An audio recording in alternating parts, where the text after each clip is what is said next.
Hey everyone, and welcome to another HomeTech Podcast. I'm Seth Johnson, and I'm joined as always by the co-host Jason Griffin. Jason, how you doing, man? It's going great, Seth. How are you? Oh man, well, I got a little special something on this episode. Let me clink this around in front of the microphone. Oh man, it's going to be that kind of show, huh? Yeah, got some water. No, that's not water. It's a good, nice little stiff drink of gin. Oh man, I had some money set aside, and of course, what that means is something has to go wrong in the house. Murphy came a knocking. Yeah. So the septic system has failed. Oh man. Yeah. It's been a rough week, but luckily we're getting hooked up to the sewer. But that's like a 2, maybe 3 week process. Who knows? Well, and luckily you have gin in the house. Yeah, exactly. Well, it's only good for one side of this equation here. Very true. Oh man, that's no fun. Yeah, I'm sorry to hear that. As our listeners have probably heard, I'm getting ready to become a homeowner myself here if everything goes as planned within the next 4 weeks or so, and really looking forward to it. But that is one aspect of owning a home that I am not looking forward to is dealing with those major repairs that are sure to come up. So I'm sorry to hear that. No worries. But I found something for your new home, Jason. Yeah, we were talking about this, and this is a pretty interesting product. File this under the category of things that probably shouldn't be connected. Yeah.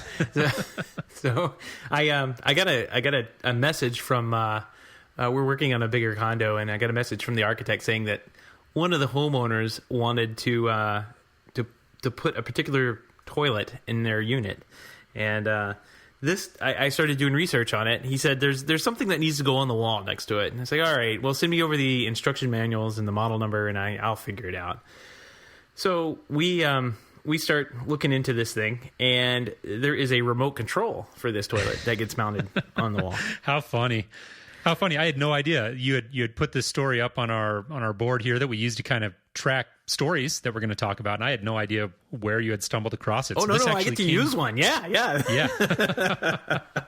Oh, that's great. I had no idea. Yeah, so this is a $6,300 toilet. And that's retail. I don't know what it costs wholesale. Hopefully a little bit better, but yeah, seriously, come on. The Numi Intelligent Toilet by Kohler, and this thing is sporting some interesting features. Touchscreen remote, like you said, with a magnetic wall mount docking station, built-in speakers to play pre-programmed custom Numi song, whatever that is, FM radio, and personal music from your portable device using Bluetooth. So a Bluetooth speaker built into your toilet. Yep. Oh, it gets even better. It gets even better. I'm trying to see if I can integrate this. So there's actually an SD card on the back of this Numi toilet that will allow you to put whatever music you want to have locally on the toilet play out of the speakers. There's also a line in, like an auxiliary in, and a line out. So I'm looking to integrate the Sonos system with this toilet. And do they have an API? I don't think they do, but I don't think it's very complicated. You're basically using that wireless remote that's on the wall. It has that on-wall what about charging if station. This then that integration? Yeah. Oh my God, that's a great idea. Just brainstorming. That's a great idea. If this, it's just then that, funny. Quite literally. But it does have a bidet, which I think is kind of cool. Oh yeah, I mean well, this thing has a better audio system than my car stereo. It seriously does. It also has like a hue light built into it, so you can change the mood lighting in there if it helps you out. Yeah, you totally can do that. So. Oh, love it. Well, it's just one of those things I saw this come across and really thought it was worth mentioning on the show. They're putting connectivity in just about anything these days. Well, this is according to the website here, the bold look of Kohler. So, oh man, I just don't know. Well, what to think. Moving on. We've got a few stories we're going to cover here tonight. This is actually this is just going to be you and me, Seth. We don't have any guests lined up, and we're just going to kick around a few news stories here that happened this week. And the first one that we want to jump into is sort of a follow-up story. We've been talking about this for a number of weeks running, and that's been some of the issues at SmartThings. They've been having little bit of hiccups with their servers and a lot of complaints going on. Last week we talked about some of the developer community seemingly getting a little bit fed up with what's going on with the platform, and so it definitely has not been all roses coming out of SmartThings, and it looks like they're taking some proactive steps here to try and address that. And it looks like they've made a big talent acquisition from Amazon in hiring their engineering director to start working as their senior vice president of engineering over at SmartThings. So a gentleman by the name of Ryan Parker comes with quite a pedigree, served as the director of engineering at Amazon for 5 years, and prior to that had spent 18 years at Microsoft. So he's got quite a bit of time in the industry, and we'll see if he can come into SmartThings and shake things up a little bit. This kind of threw me for a loop when I saw it, because I kind of expect, Amazon's gearing up with the Echo and the Alexa platform, and to see somebody go from Amazon, to SmartThings was kind of shocking. Like, you would think it would go the other way, but this is good for SmartThings. I have no idea what this could have been going on for a long time, but I'm good for SmartThings. This is a great hire by them to get this guy on board. And one of his quotes you have here pulled out is, he says, "I'm going to make something that is measurably better for the house, for your home." So that's I can't wait to see what it is, because one would hope. Yeah, one would definitely hope. They've been having some troubles lately, and that's a great point that you make about, you would expect with all of the momentum that we've been seeing on Amazon's side to have seen this go the other way, and maybe Amazon take a big get a big hire out of SmartThings, but it actually went the other way, and one can assume from that SmartThings probably made Ryan Parker a very good offer, and so commend him, and I hope that he can get in there and help get the platform back on track. Yeah, you and I have discussed this before, and it really did, from its inception, seem like a platform that had a ton of potential, and I think their model makes sense in the way that they approach the smart home, and there's just been some struggles for them. And I think really I was reading an article about this story, and the interesting takeaway for me is that they really talked about one of his missions is going to be implementing what he was calling guardrails. And the idea is that these are a sort of safeguard that will help ensure tighter integration. So essentially, what I read into that is a tighter certification process. SmartThings has always been very into third-party development and allowing other people to come in and integrate with the platform. And that's a good thing. I think we all agree on that, but it also does open up the door to reliability and scalability issues. And Seth, you and I, as home technology professionals and integrators full-time, can, I think, relate to that very easily, in that the more subsystems you start integrating in with your control, the complexity goes up, and it's not necessarily a linear thing, right? It can get vastly more complicated the more devices that you want to integrate and control. And so I think his mission really coming in is going to be tightening up that certification process, but maintaining the openness of SmartThings as a platform. And I think that's going to be really where the big challenge is finding that balance between openness and third-party integration and reliability. I think that'll be a challenge. Yep. No, I completely agree. One more note on here is that today, as we're recording, is the Samsung Developer Conference, and SmartThings, of course, is a Samsung-owned company. So it looks like I'm kind of going through their blog right now. They've got a ton of people in their partner pavilion. So ADT, Bose, Fibaro, to name a couple, Honeywell, Philips, Yale, door locks and that kind of thing. They're also showing off Amazon Tap, Echo and Echo Dot integrations, First Alert integrations, Leviton Smart Lighting, Ring Doorbell, Skybell, some cameras and Scout alarms. So pretty cool, pretty encouraging to see. We'll see what comes out of the development conference to see if there's anything major news that pops up. But it's just one of those things. I'm just hoping that we see something good come out of SmartThings with all the bad press that they've had recently. Just hoping for the best for them, because I really do think it's a pretty cool platform. Yep, I agree, and I do think the timing is interesting with the developer conference starting here this week and this new hire coming on board right around that same time.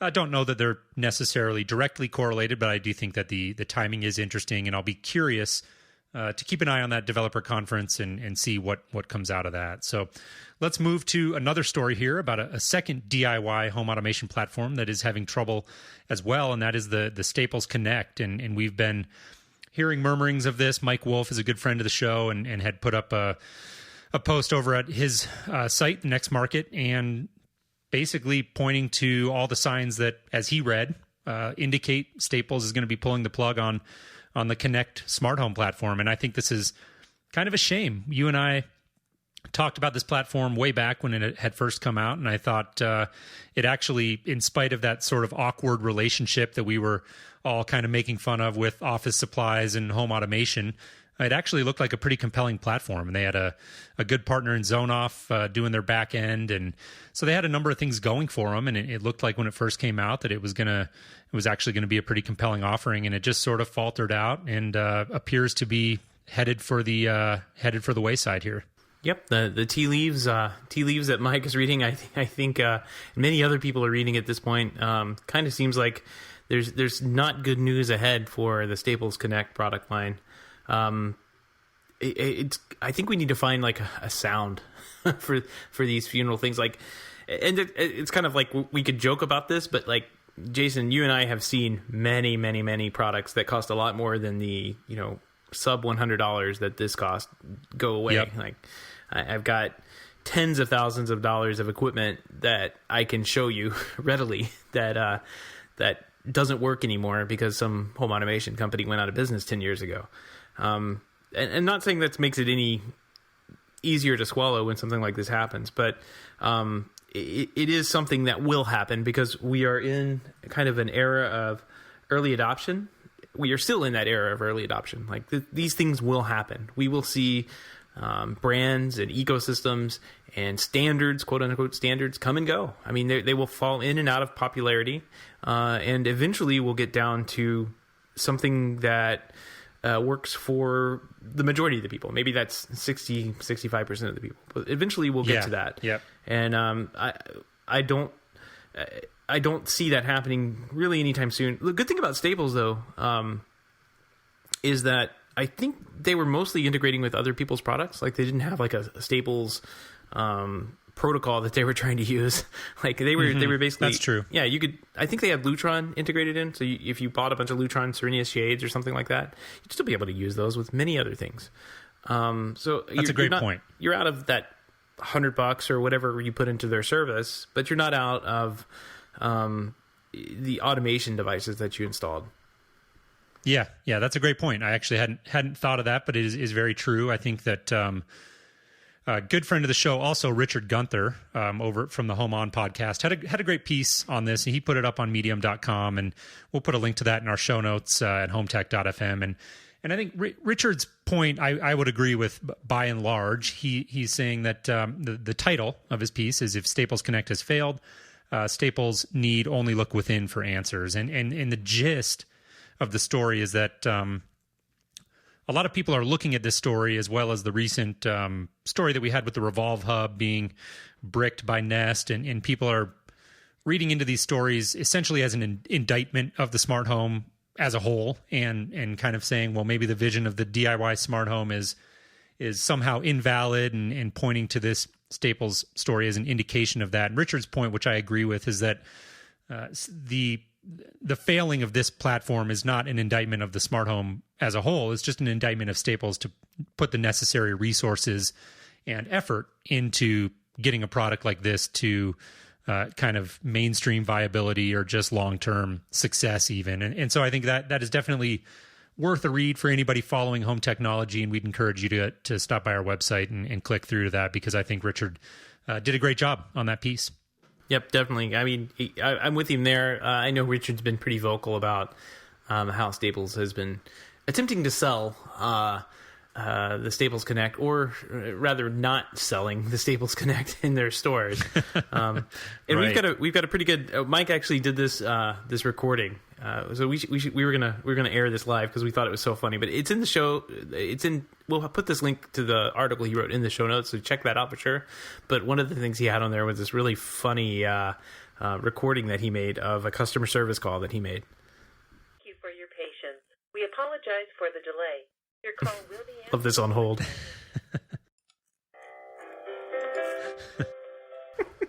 I love that he did this. Thank you for calling Everett Staples. How can I help you today? Yeah, I was just wondering. I'm looking at your Staples Connect smart home products. Are you guys still selling those? Say the last part one more time. Staples Connect. It's a smart home product you guys sell. It's a Staples smart home product. Let me check real quick. Okay. Be right back. This guy would have done better if he just hung up at this point. Staples Connect. No, I've never heard of that. Let me ask my manager. So, I love this on hold music. Mike left in. So there, sir. Hello. Hey there. Right. Okay. It looks like those are online-only items. Okay. We wouldn't sell those in store. Okay. But they you did. remember them ever being sold there? I haven't even seen those in store. Our Everett store doesn't really carry cell phones. The other stores do, but I don't remember seeing anything like that when I worked at Mill Creek. Okay. Yeah, it's not really a cell phone. It's a Staples has its own home automation product called the Staples Connect. Could be a cell phone. Yeah, I don't remember seeing anything on that certain site right there. When I clicked on Staples Connect, it showed me a completely different menu of items I hadn't even known we had. Huh.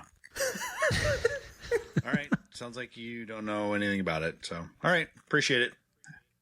Have a good one. Oh, man. That is too funny. Oh, my gosh. I love that he did that. Yeah, definitely. All right, so we thought we'd play that on the show, and I know, Seth, you and I both got a kick out of it, and we wanted to share with the audience. I think, all joking aside, it does speak to one of the challenges that Staples had, and again, going back to Richard's piece, and something that Richard's been very vocal about is the struggle of a company like Staples to figure out how to take a product like this to retail and how to effectively merchandise it. And I think that call clearly indicates what probably a lot of people would have had as an experience had they given Staples a call with that same inquiry, right? Yeah, definitely. I mean, at this point, I don't know. I don't want to call it too early, but man, I think that, sad trombone sound or whatever we have for this, I think I definitely wouldn't be looking into this product if I was looking to, where to start a home automation system. This is not the product I'd be looking at. Yeah. Yep. Well, I think you're right. We've had our home automation bell and new protocol bell over the last couple of years, and it is getting to a point where we're going to need a sound effect for the opposite of that when something goes by the wayside, and so we'll have to work on that. Maybe you can fix it in post, Seth. Yeah, I don't know. I'm going to have to think about it. I mean, I don't want to. It's kind of funny, and then it's not. Like, people did put money into this, and there's a lot of people that worked on this. Like, I can totally feel bad for the people that worked for Staples Connect and made this really cool product that was very interesting and had a retail outlet, right? Like, this was what you and I think a big retail outlet. Yeah. You and I were talking. You were actually pointing to the fact that, like, when we first started this podcast 2 years ago, there was this huge momentum, and we were seeing. I mean, one of the things that we looked at was Staples Connect and said, "This is insane. They're putting home automation in Staples, with next to the paper clips and 3-ring binders." That's right. Yeah. So, I mean, it's just one of those things. Like, I feel bad to see stuff like this go away, but I know that it's going to happen. I know that we're going to see these losses, and hopefully they don't financially hit very many people off guard. Like, hopefully these systems continue to work until they can find some decent replacement, or Amazon comes along and replaces everybody, right? Right. Good point.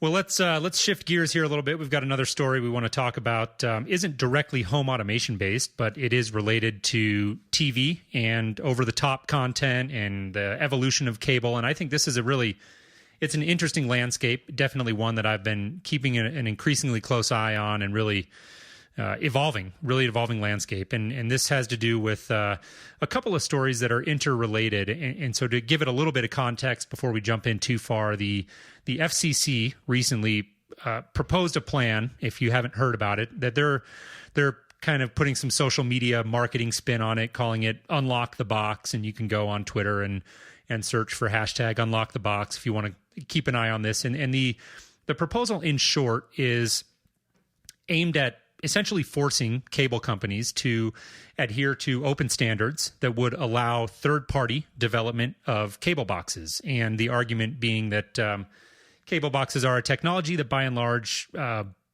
get stale, don't benefit the consumer. You're locked into leasing it from the cable provider. It's an extra charge, et cetera, et cetera. And so I can see the validity of that argument. That has been circulating for a little while. Recently, Roku, just this past week, announced a partnership with Xfinity, and they're going to now allow, through Xfinity's TV partner program, Xfinity customers will be able to get full access to their lineup of Comcast channels without having to lease a box from Comcast. They can use a Roku TV or a Roku set-top box. And that's a pretty interesting development. And it would have, on the surface, led me to believe that Roku was probably supportive of the FCC's proposal to unlock cable boxes. Well, as it turns out, the third and final piece to this story that we're going to talk about is that a few days after the press release came out announcing the Roku and Xfinity partnership, the CEO and founder of Roku, Anthony Wood, put an op-ed out in the Wall Street Journal, essentially coming out against the movement by the FCC to unlock the box. And on the surface, I thought that was kind of interesting. Once I read a little bit more about it, it kind of makes sense. And his argument is that he doesn't believe that we necessarily need the government coming in and dictating this to the cable companies, and that the internet is already kind of forcing their hand. And obviously where you come down on that could get a little political, and we're not really going to go there with the show. But I think that it is an interesting story, regardless of where you come down on that argument, just to see the way that cable is shifting. And I think we could all agree that getting away from these antiquated cable boxes that we're stuck using right now would be a good thing. It's just a matter of how do we get there, right? Yeah. I mean, I've been using cable cards or alternative cable boxes for I'm trying to think, well over 10 years now. I mean, I was forced to switch to TiVo after my Replay TV basically stopped working. So I've been using alternative DVRs, so to speak. I don't think I've ever used a Comcast cable box or a Verizon cable box, at least for any length of time that I wanted. Like, I've always moved off somewhere else. And I've got to say, the cable card debacle, I mean, it's just a nightmare. Basically, what happened was, and to this guy's point, like, the government said, hey, cable companies, you guys need to figure out a way to share your content to basically TiVos and, make sure it's encrypted and all that good stuff. And they said, okay, we'll make this cable card, and we won't support it. We won't help anybody that has one. We'll have one technician in the entire market, trust me, right, that's been trained on how to set this up. And, Congress came back and said, all right, dog food it, guys. You're gonna have to put a cable card in every single one of your devices. Oh, well, we don't really like that. Right. So, yeah, I mean, they've got some advantages to having their own boxes and their own equipment, but you know what? I don't agree with this guy. Like, there should be an easier way to get your content encrypted. Now, I understand piracy concerns and all that good stuff. Like, there should be a way to get it from the cable provider or from the content provider into your house. And I don't see how, like, in a day where I can securely go on to my bank and log into my bank and do, finance and trade stocks and all that stuff, like, these guys even have a leg to stand on when it comes to just providing content from Warner Brothers or whatever. Like, it doesn't make any sense at all to me that there's no technological reason this can't be done. It's just they want to charge you. They still want to charge you $20 a month for a cable box that was made in 2004, and that's the long and short of it. Yeah, I agree in general that I think we need to get away from the cable boxes. There was a lot of healthy debate going on in the comment section of the particular article I read, which was on The Verge. And some people, I think, were getting a little bit too cynical about this and sort of accusing Anthony Wood of being a puppet for Comcast with their Xfinity program, and that basically Xfinity is this TV partner program is a proprietary thing, and they were arguing that it doesn't really solve the real issue, and that again, Anthony Wood was kind of coming out as a puppet of Comcast, and they're trying to protect their nest egg here, or whatever it is. And I thought that was a little bit of a stretch. I think that Anthony Wood believes that the best way to get us to where we're all trying to go, if we assume that we all agree that cable boxes are pretty crappy, which I think is a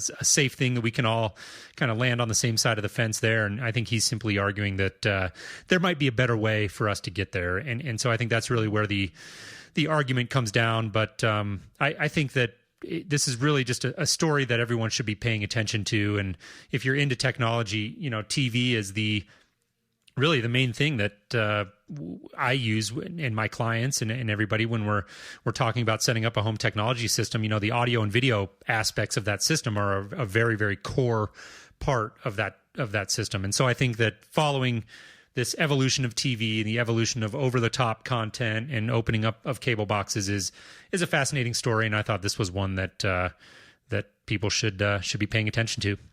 Yep. It's one of those.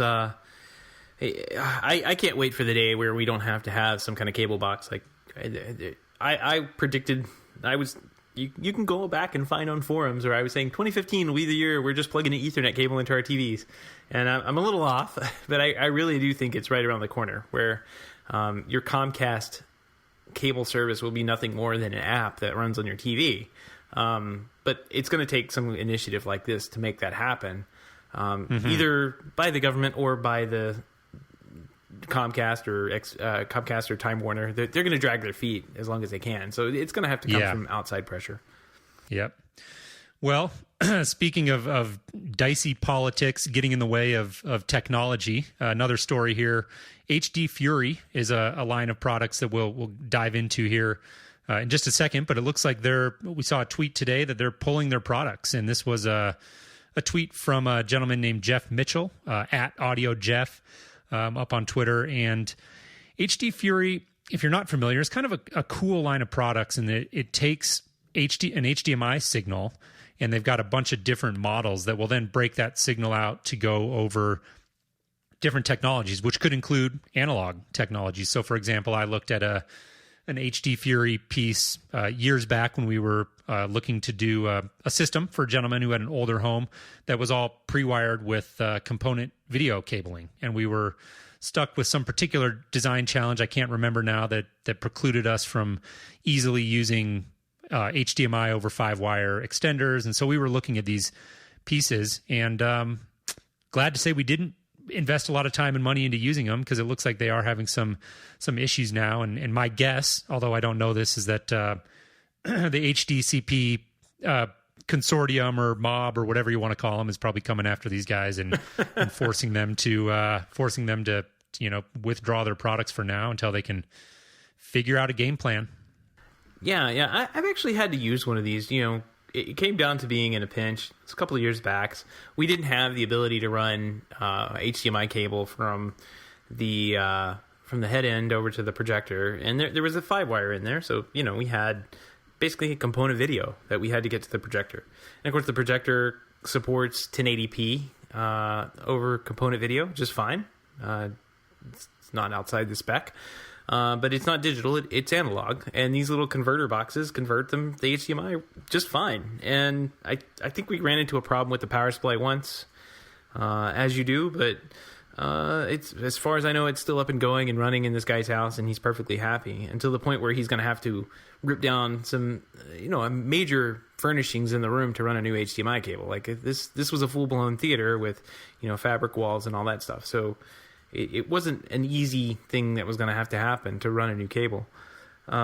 But I'm looking. This was one guy's tweet, and I was looking through. It didn't seem like he was providing very much evidence that this was actually going to happen. But I was looking through some of the news, and there's a Warner Brothers is I guess was started to sue HD Fury back in January. So, man, I don't know why they go after these guys so quickly, but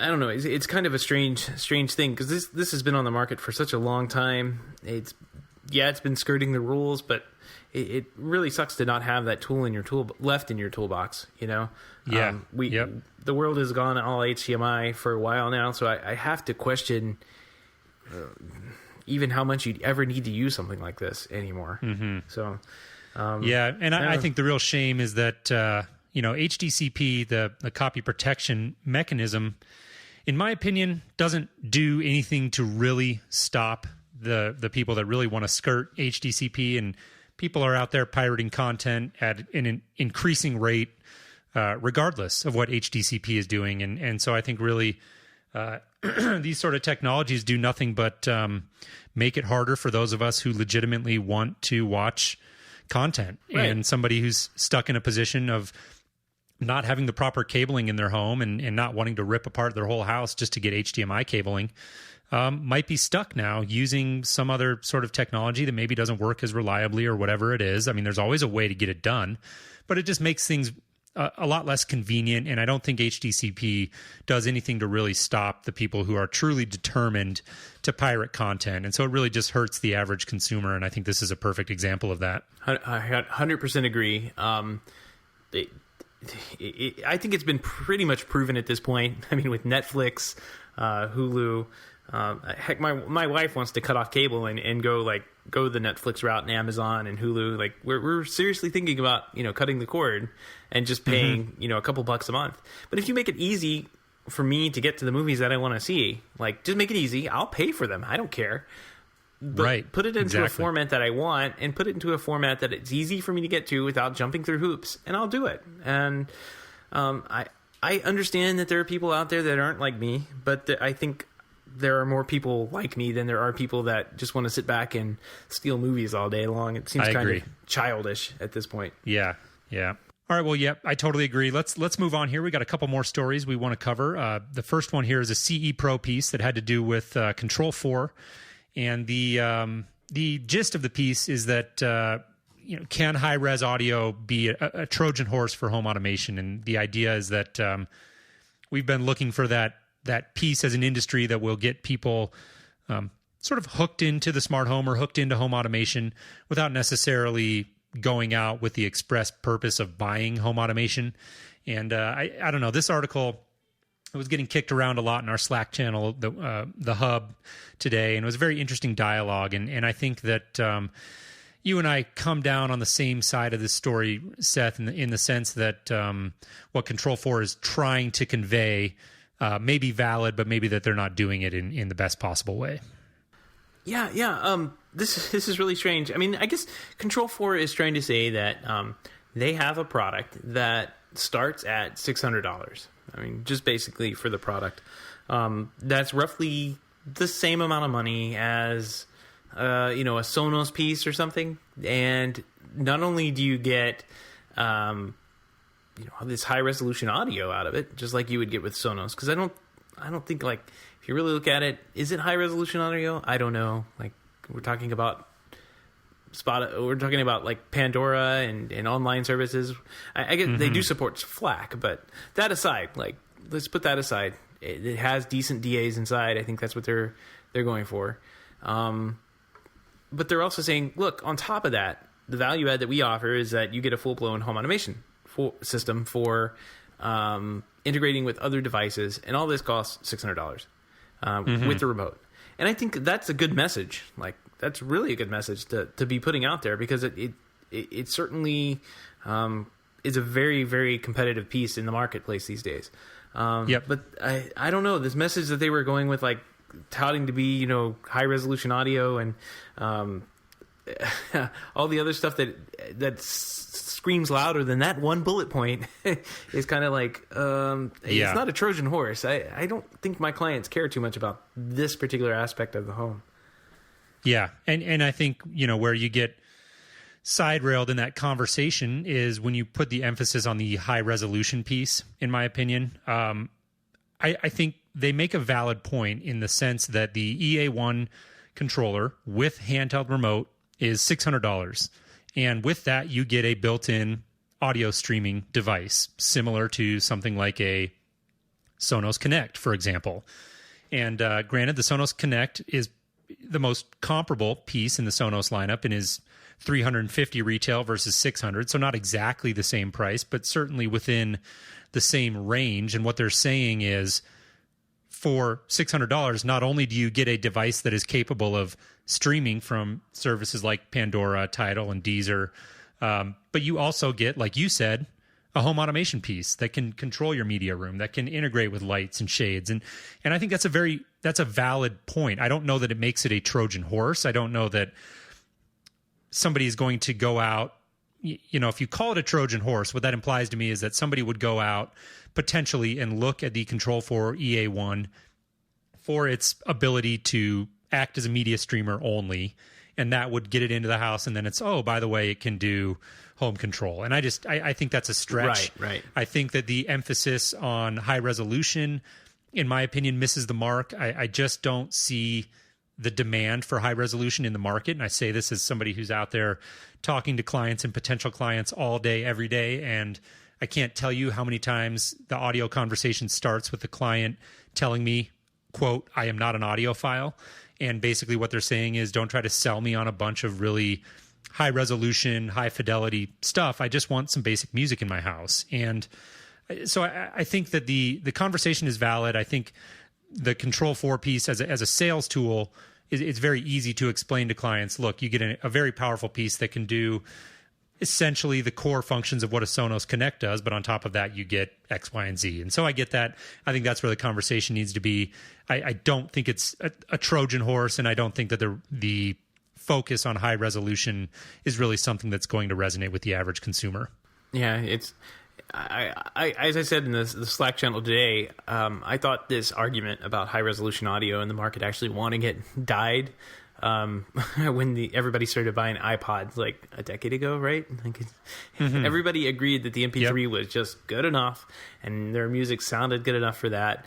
And I mean, even with the audio, like I can totally hear the difference between MP3 music and uncompressed FLAC audio or whatever.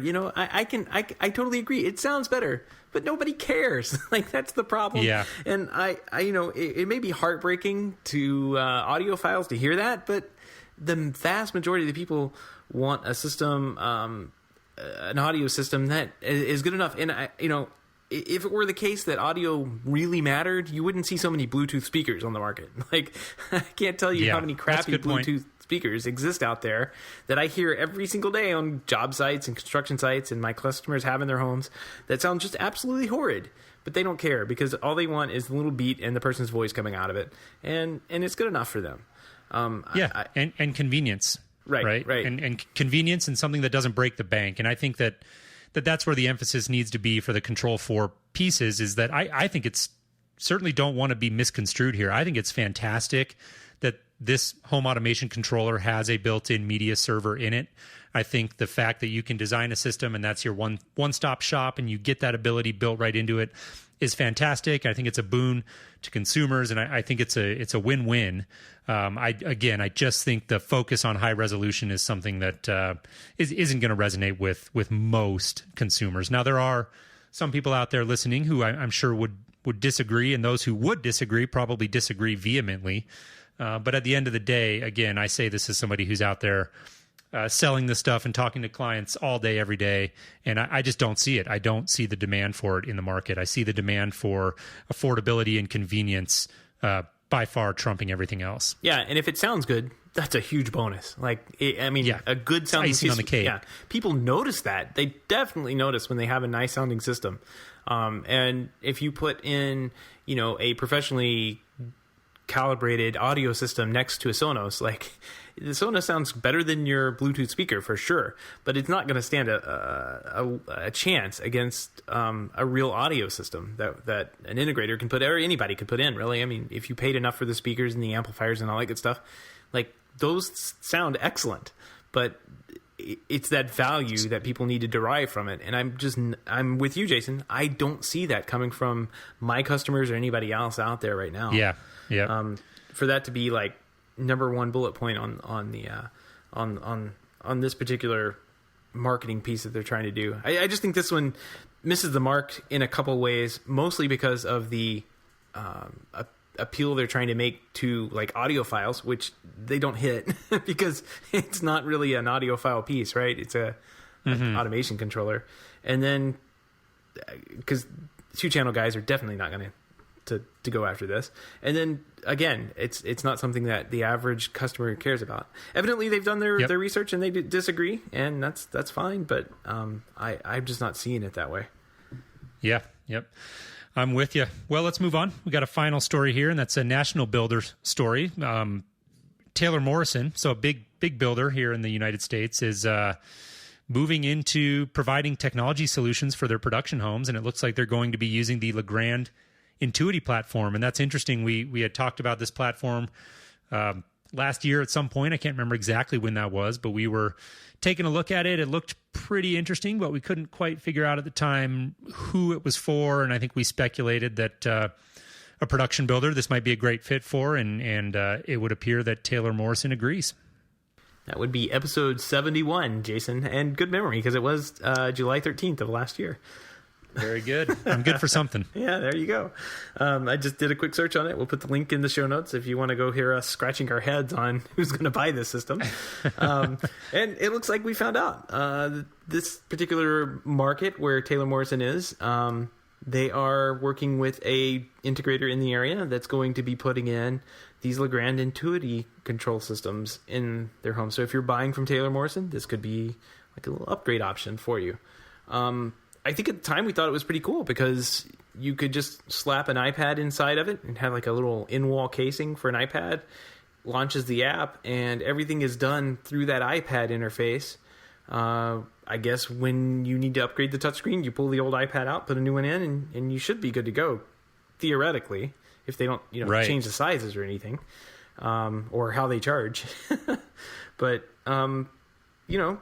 what stood out to me, I think, and you and we were talking about this in the very beginning before we recorded the show, was that at the bottom of the article they said a fully functional Intuity system will cost $10,321 in one of Taylor Morrison's $700,000 homes.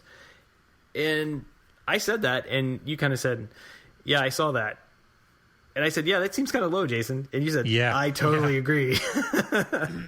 Yeah. It did strike me as low. I get that you could do things for $10,000, and I also understand when I say that there's probably a lot of people listening to the show who choke a little bit when they hear us say that $10,000 sounds very low, because that's a lot of money, and I certainly nothing to sneeze at. I just, as somebody who does this all the time and works in homes that get up in that $700,000 or more price range, $10,000 gets spread pretty thin, pretty quick, and a lot of that is in the labor, of course.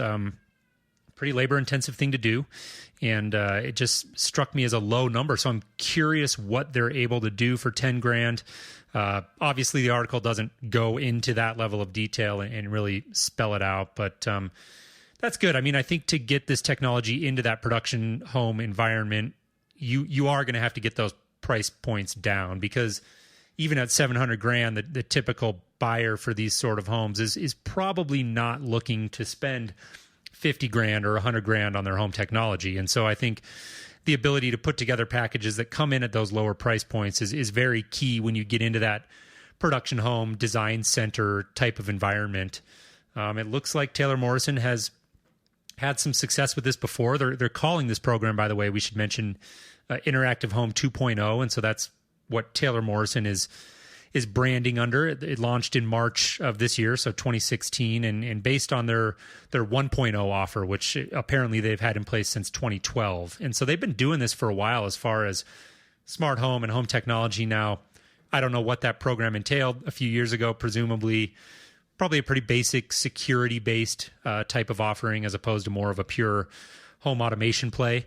But it looks like they've had success with it, and they're doubling down. And so I think that bodes well for Intuity, and I think that by all accounts seems to make sense for Taylor Morse. And I'll just be curious to see if more production builders over the next couple of years are going to follow suit and really get behind it. We're starting to see, I think, the tip of that iceberg, and I do think it's going to become more prevalent in the production builder world. And it's just going to take some time for people to figure out how to structure it, how to price it, how to support it, all those sort of things. Yeah, I mean, the conversations are already there. They're already happening at the home buying level. I mean, people are coming in saying, all right, well, what can I do with my iPad? Can I control my lights in your house? And the builders, honestly, they need to have an answer for that. I mean, they haven't traditionally, because of the 3 or 4 bullet points I think Jason outlines at the top. Like, I read those and like, yep, I've heard every one of those over the past 10 years of doing this.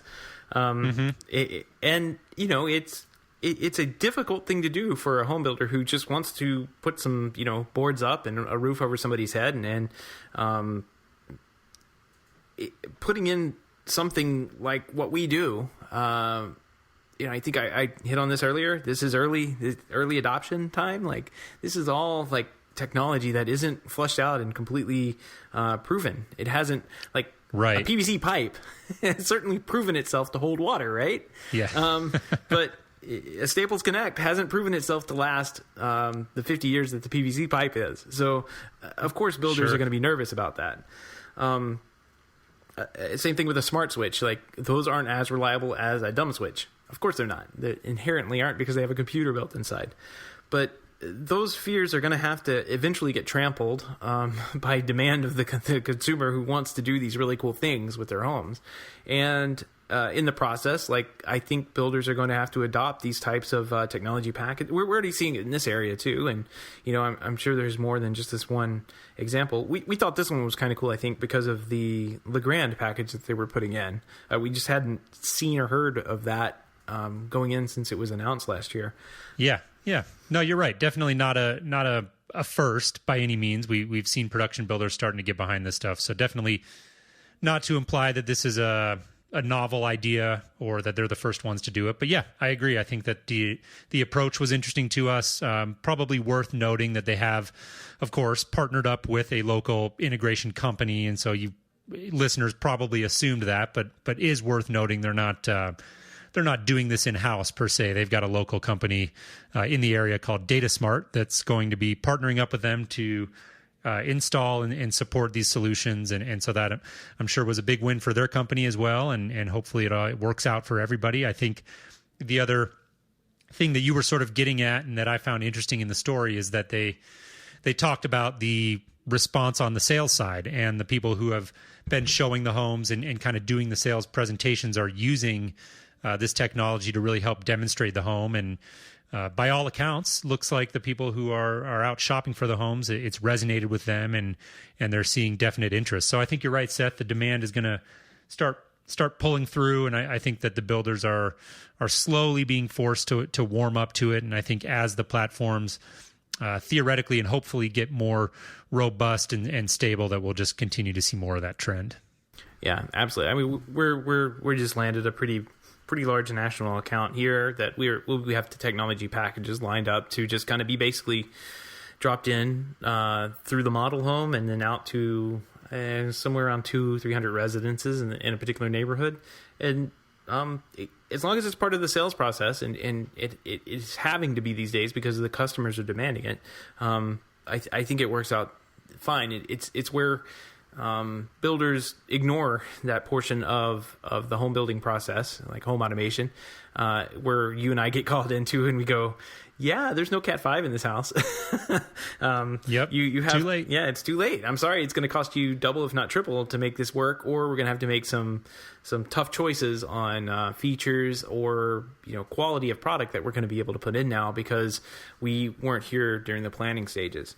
So I'm totally glad this is going in. I'm glad that to see this momentum in the production builder home, and quite frankly, I'm glad to hopefully see this start to develop in homes that are lower than $700,000. Maybe the $300,000 and $400,000 range. It would be nice to see that too. Yep, definitely. All right, Seth. Well, that's it. That's all we've got for this week. So let's go ahead and wrap up the show. I do want to, as always, thank our listeners for tuning in. We really do appreciate it. If you're a fan of HomeTech and you want to support the show in a small way, we would really appreciate that and encourage you to go over to HomeTech.fm/support. And that page has some information about how you can become a patron of the show. And that is a way that you can actually help support our efforts financially for as little as $1 a month. So, buy Seth and myself a cup of coffee, help keep us up through those late night edits. And we really do appreciate it. We've got a number of people on board as patrons of the show already. And it really does mean a lot to know that people are getting some value out of the show and are willing to go and support us in that way. It really is very meaningful. So we want to extend a big thanks to those of you who have already become patrons of the show, and really encourage you, if you haven't checked that out, again, go to HomeTech.fm/support. You can find some more information about that. Yeah, and always, we always say, if you don't want to donate or anything, just run over to iTunes and give us a rating. That's helped people find. For some reason, it helps the computers push us to the top and people find the show and all that good stuff. So if you don't have the extra cash laying around, or you don't feel like donating or signing up for another service like that, totally understand. It's cool with us. We just ask that you go rate the show, because that really does help discoverability and helps new people come to the show that are interested in home automation.